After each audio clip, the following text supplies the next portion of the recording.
Olá minha gente, estamos aqui. Vamos gravar um vídeo hoje falando sobre apicultura. O tema é Vovô Gaio Responde. Então, como são várias perguntas, vamos sentar.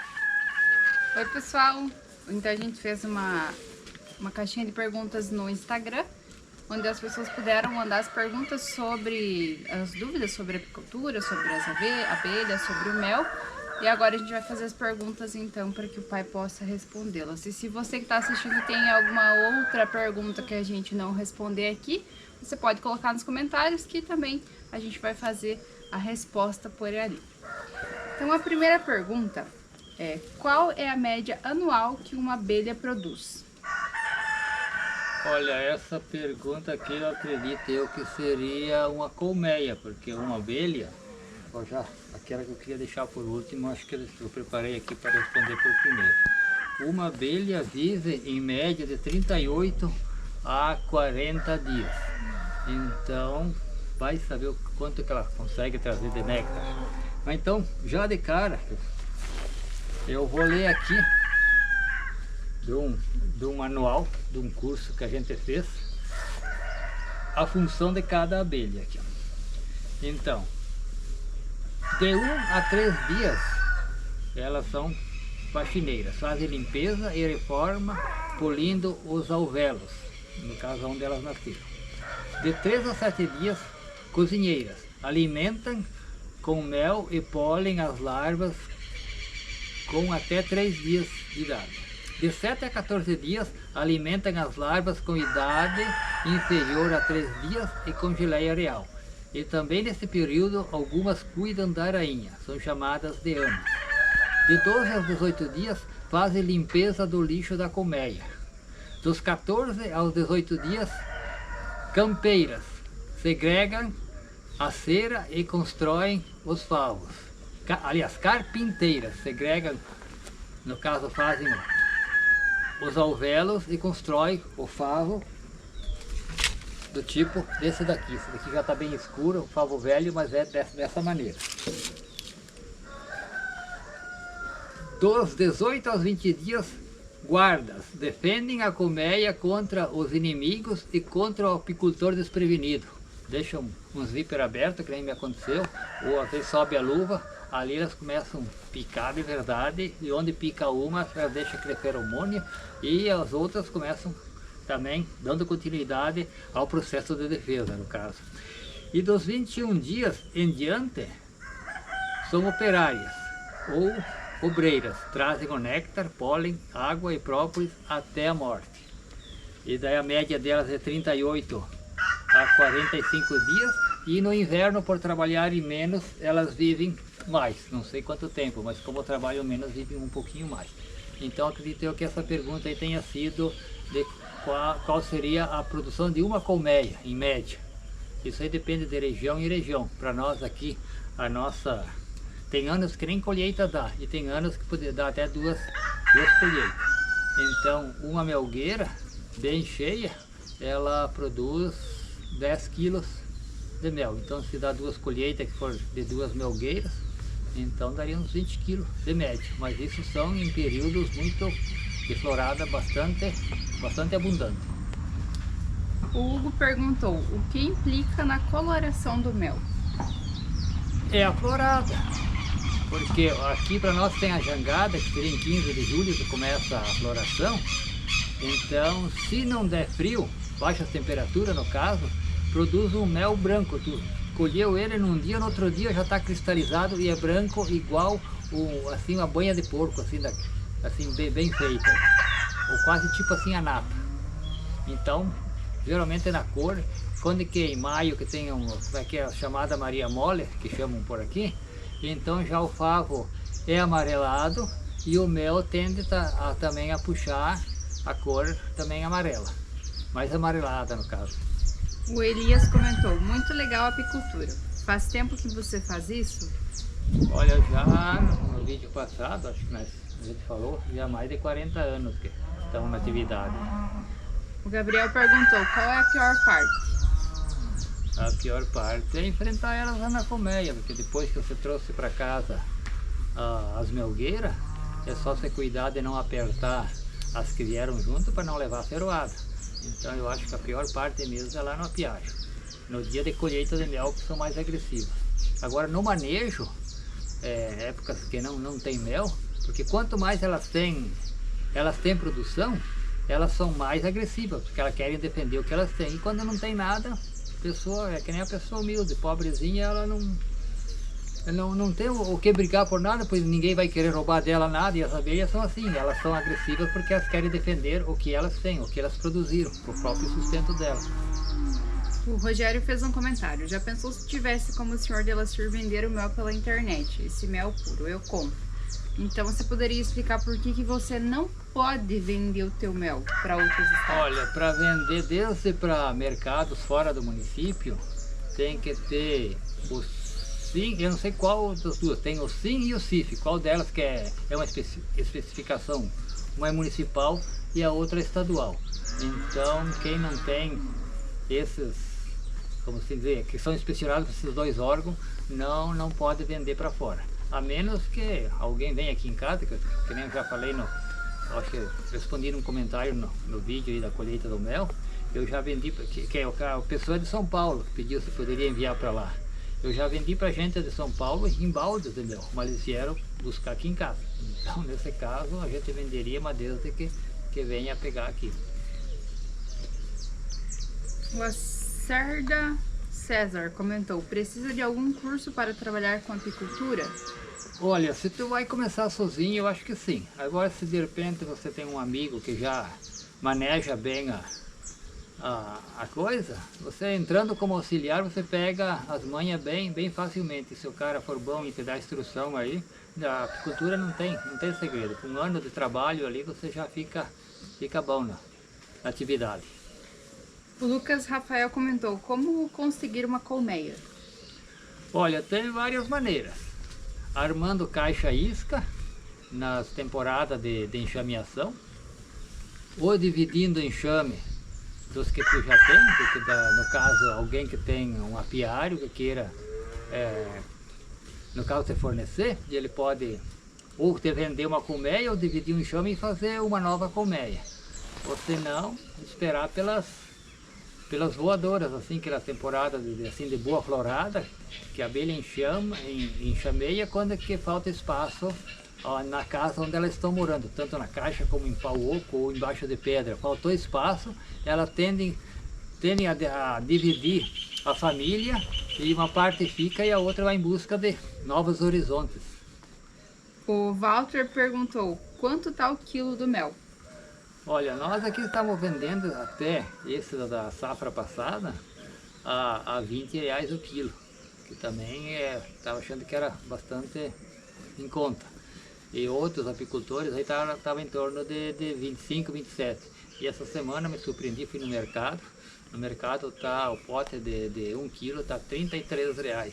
Então daqui para frente tenho que vender de 25 para cima também.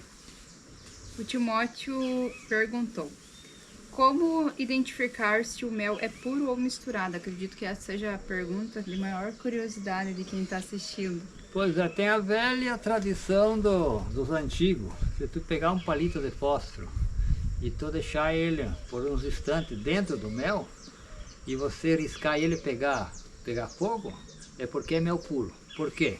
Porque se ele tiver água, ele vai umedecer, como é que se chama, o misto, se não me falha a memória aí do palito de fósforo, ele vai umedecer e depois tu vai riscar ele na caixinha e ele não vai assim acender. E outra maneira, quem conhece mel de verdade, quando que alguém vai te oferecer, pelo sabor, tem que provar, ou até pelo aroma também, ou então mandar num laboratório fazer análise. Então seriam essas maneiras para se identificar. O David perguntou: tem alimentação diferente na época do inverno, quando não tem flores? Olha, a gente torce aqui para nós, para não precisar alimentar nas temporadas de bastante frio, que o pessoal plante o nabo forageiro para cobertura nas lavouras.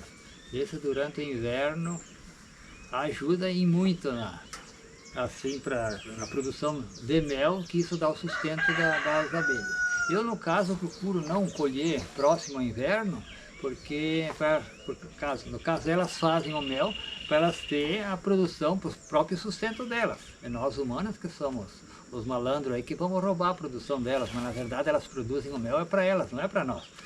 Então, a gente não, próximo aí já de março para frente, se a florada não for boa, a gente já não mexe mais, que com isso elas fazem estoque e tem como se alimentar no inverno. E se não dá frios assim intenso, muito longo, daí não precisa nem alimentar. O tanto é que na primavera, quando que a gente vai colher, às vezes tem aqueles favos bem ressequidos, que é aqueles que quebram os dentes do garfo, do perculador.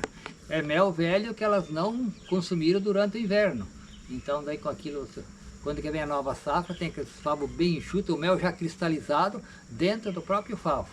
Então daí é sinal que essas abelhas não passaram fome e sobrou até alimento para o decorrer do ano para frente. O Flávio perguntou, com quanto tempo posso fazer a primeira colheita de mel? Olha, essa entra no manejo. Sabe que toda atividade tem que ter um bom manejo. Então, chegou numa temporada assim, numa florada bem forte, quando que está quase acabando, você vai lá, faz o manejo, vai dar uma verificada. Por exemplo, se é sobre as... Pena que esse favo aqui está indo para o descarte, é bastante feio e bastante escuro. Você vai verificar, se tiver, por exemplo, o 70% a 80% dos favos operculado, no caso fechado, que elas vão colocando mel aqui dentro, só tem as bordinhas assim, tanto de um lado como do outro, tu já pode fazer. Os favos que tiver quase completamente lacrado, tu já pode fazer a colheita.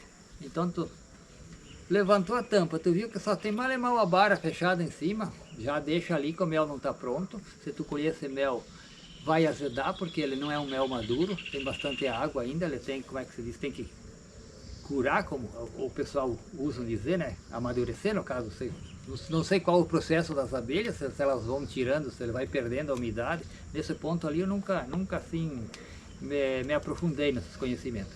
Mas a única coisa que eu marquei bem, que tem que ter de 80 para frente, assim, o velos fechado para ir para a colheita. Então, através do manejo da vistoria que tu vai saber se pode colher sim ou não. O Everson perguntou, quantas caixas no total vocês têm? Hoje não temos lá muitas. Eu já teve uma época que eu tinha uma sociedade com parente, eu tinha 19, que foi naquela que eu contei que nós colhemos 270 quilos num dia de colheita. E daí naquela época eu também cheguei a ter, também por coincidência, 19 também, mas eram enxames que estava formando, então não estavam todos em produção. Daí acho que uma meia dúzia, um colega que produzia fruta também, ele veio pegar 5 colmeias para colocar no pomar dele, que as abelhas ajudam na polinização e dá frutos melhores, e daí a planta carrega também mais. Então essa época foi a época em que eu tive mais. Agora a gente teve também que fazer mudança de um local para outro, a gente perdeu alguns enxames, mas acho que eu devo ter, acho que 13, 14 colmeias agora no momento, mas que produziram agora foi, acho que 9 colmeias que a gente conseguiu colher, que estavam bem carregadinhas. E o restante assim são enxames novos, né? Então tem que esperar eles formar o ninho para depois tu colocar a melgueira para a produção do mel. A Aline perguntou, quantos litros de mel rende cada colheita? Depende da florada, do ano. Por exemplo, o ano passado eu não colhi mel. Esse que eu estava vendendo até esses dias é de 2 anos. Então já esse ano, como o tempo correu, assim, as chuvas não foram intensas, assim, num período, por exemplo, chove 15 dias assim, direto. Ali já não é propício para o mel.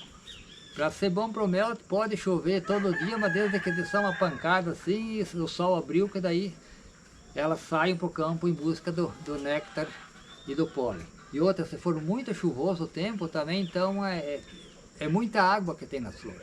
Então período assim, médio para seco, é muito propício para o mel. Uma que elas trabalham bastante e outra que já o néctar também já contém menos água, então o rendimento é maior nas viagens delas que vão buscar para trazer para a colmeia, o néctar e o pólen. O Jonas perguntou se vende favo de mel também. Olha, eu já vendi algumas, sempre aquela história aqui em casa. Tem até esse que era meu sócio, ele tem um sistema que você pega esses vidros, esse tipo de conserva de pepino, faz assim um estradozinho dentro da melgueira e coloca eles todos de boca para baixo. E coloca a cera violada dentro e elas por baixo entram e produzem o mel. Daí quando que vê que está completo, simplesmente tu colhe ele, não deixa que fique nenhuma abelha dentro e tampa ele, está vendendo mel in natura, assim, no papo. E pra gente encerrar nossa última pergunta, o Civis perguntou se há um mercado promissor. Olha, de região em região, né? Se tem mercados grandes que tu começa a vender para um fornecer sempre, o mel é uma coisa que dá um bom dinheiro e desde que haja demanda, que nem aqui já teve uma temporada aqui para nós, aqui que a nossa cidade, nosso município é de 10 mil habitantes, então em épocas boas não tinha demanda para todos, às vezes 3, 4 apicultores fornecia os mercados e os demais tinha que se virar, vender para fora. Uma época veio um comprador aí que nós vendemos, quando formamos a nossa associação, foi vendido, eu acredito com umas 3 toneladas de mel que saiu daqui. E daí esse cara comprava e ele passava, ia para o exterior. Eu não me lembro qual o país, se era para a Alemanha, eu sei que ia para fora. Daí aconteceu uns problemas também para frente, de negócio sanitário ali, não apareceu mais por ali, cada um teve que se virar da maneira que consegue. Mas a maior parte tem gente que saiu daqui, que trabalha em cidades maiores, então trazem, o pessoal vem, quando vem de férias, acabam comprando, levando de balde, assim como aconteceu esse pessoal de São Paulo que vieram comprar aqui, também era de uma pessoa que morava aqui na comunidade e trabalhava em São Paulo e também aproveitavam levar os baldes e lá fracionavam e vendiam para os amigos, companheiros de trabalho, dessa forma assim. Então as perguntas eram essas, respondemos aí todo mundo que mandou questionamento lá no Instagram. Como eu comentei no início do vídeo, se você ficou com alguma dúvida, você pode comentar aqui que a gente vai estar respondendo. Eu espero que eu tenha respondido mais ou menos à altura, e se acaso alguma coisa não ficou em dúvida, voltem a perguntar, que daí a gente vai dar uma olhada nos materiais que a gente tem ali, e para deixar vocês realmente bem informados. Então, minha gente, nós vamos ficando por aqui, enviando um forte abraço a todos. Quem não deu seu like, está em tempo ainda. Quem não comentou, que comente. E um abraço a todos e até nós ver. Tchau!